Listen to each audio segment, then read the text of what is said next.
Operation Sindhuri తర్వాత అందరికీ ఒక డౌట్ ఉంది. పాకిస్తాన్ మళ్ళీ మన మీద అటాక్ చేసిద్దా, ఎప్పుడు చేసిద్దా, చేసే ఛాన్స్ ఉందా లేదా అనేది అందరికీ డౌట్ ఉంది. ఫస్ట్ మీ అందరికీ ఒక క్లారిటీ రావాలి. మన మీద ఉగ్రదాడి జరిగిన తర్వాత 13 రోజులు గ్యాప్ వచ్చింది. గ్యాప్ ఎందుకు వచ్చింది? ఈ గ్యాప్లో ఏం జరిగిందని మీరు ఫస్ట్ పాయింట్ ఒకటి తెలుసుకోవాలి.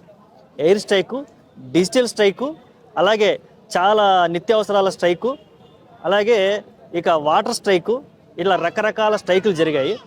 దాదాపుగా వాళ్ళకి పాకిస్తాన్కి మన వైపు నుంచి వెళ్ళేటువంటి ఇన్కమ్ సోర్స్ మొత్తం దాదాపుగా కట్ అయ్యేది. ఓకేనా?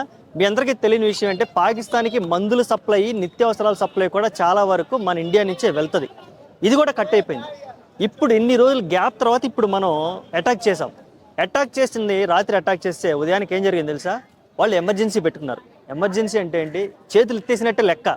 ఎమర్జెన్సీ ఏంటంటే చేతులు ఎత్తేసినట్టే లెక్క. ఇంకా అసలు బాబు మేమేం చేయలేని పరిస్థితుల్లో ఉన్నారా నాయన, మమ్మల్ని ఏదైనా ప్రపంచ దేశాలు వచ్చి అర్జెంటుగా ఆదుకోండి, భారతదేశం మమ్మల్ని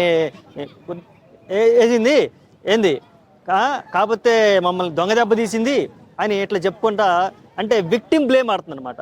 అంటే తప్పేం లేకుండా మమ్మల్ని ఇలా చేసిందని విక్టిమ్ బ్లేమ్. కానీ మనం దేశం ఏం చేసింది? పాకిస్తాన్లో ఉన్న ఒక్క సివిలియన్ కూడా మనం ఏం చేయలేదు. కేవలం టెర్రరిస్ట్ స్థావరాల మీద మాత్రమే దాడి చేశాము. ఇది నాసాకి తెలుసు, అమెరికాకి తెలుసు. ఎందుకంటే సిగ్నల్స్ పంపించింది మనకి డైరెక్ట్గా. ఇదిగో ఇక్కడ వీళ్ళ స్థావరాలు ఉన్నాయని మనకి ఎట్లా తెలుసు? నాసా సపోర్ట్ లేకుండా, అమెరికా సపోర్ట్ లేకుండా మనకేం తెలియదు. వాళ్ళకి తెలుసు. కరెక్ట్గా వాళ్ళని అటాక్ చేసాం. ఇప్పుడు ఎమర్జెన్సీ ప్రకటించడం వలన వాళ్ళ దగ్గర కనీసం హాస్పిటల్లో జాయిన్ అయిన వాళ్ళకి ట్రీట్మెంట్ చేయడానికి కూడా అక్కడ మెడికల్ స్టాఫ్ లేరు, మెడిసిన్ లేవు. ఇన్ని రకాల ఇబ్బందుల్లో ఉంటే తొడలు కొట్టుకొని, జబ్బలు తెచ్చుకొని, మీసాలు తెచ్చుకుంటా మేము మోడీని ఎంటుకలు బిగుతాం, మేము మోడీని ఇది చేస్తాం ఇవన్నీ మీడియాలో ఇచ్చి ప్రజల్ని పక్కదావ పట్టించడానికి, మభ్య పెట్టడానికి, లోకల్లో ఉన్నటువంటి పాకిస్తానీల్ని వాళ్ళు రెచ్చిపోకుండా వాళ్ళు అదిగో మా దేశం బాగా పోరాడుతుంది, మా దేశం ఇచ్చేస్తుంది అని ఎక్స్పోజ్ చేసుకోవడానికి మాత్రమే తప్పితే పాకిస్తాన్కి మన మీద అటాక్ చేసేంత ధైర్యం, దమ్ము లేదు. ఇంకొక ఎగ్జాంపుల్ చెప్తా. ఈ ఎగ్జాంపుల్తో మీకు క్లియర్ కట్.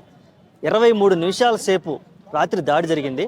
మనం వెళ్ళిపోయి వాళ్ళని అటాక్ చేస్తుంటే, అరే ఇన్ని మిసైల్స్ వచ్చి టక అటాక్ చేస్తుంటే అసలు మిసైల్ వచ్చిన సంగతి తెలియదు, అటాక్ చేసిన సంగతి తెలియదు, మళ్ళీ రిటర్న్ వచ్చిన సంగతి కూడా తెలియదు. మరి మా దేశంలోకి ఒకటి మిసైల్ వస్తుందంటే తెలియని విషయం, దాన్ని అటాక్ చేయలేనప్పుడు మళ్ళీ మనల్ని డైరెక్ట్గా ఎలా అటాక్ చేస్తారు? చేయలేరు కదా. కాబట్టి పాకిస్తాన్కి అంత సీన్ లేదు. ఎవరూ భయపడద్దు. గుర్తుపెట్టుకోండి. అందరూ ఈ సందర్భంగా పండుగ చేసుకోండి, దీపావళి చేసుకోండి, అందరూ సపోర్ట్ చేయండి దేశానికి. జై హింద్. ఆపరేషన్ సింధూరి ఎక్సలెంట్, విజయవంతమైంది. ప్రతి ఒక్క మహిళ గర్వించే విధంగా మహిళలు ఈ ఆపరేషన్కి నాయకత్వం వహించడం నిజంగా మనం ఏమంటాం? మన దేశాన్ని భరతమాత అంటాం. అంటే ఒక మహిళతో, ఒక అమ్మతో పోల్చుకుంటాం. అలాగే భరతమాతకి జై.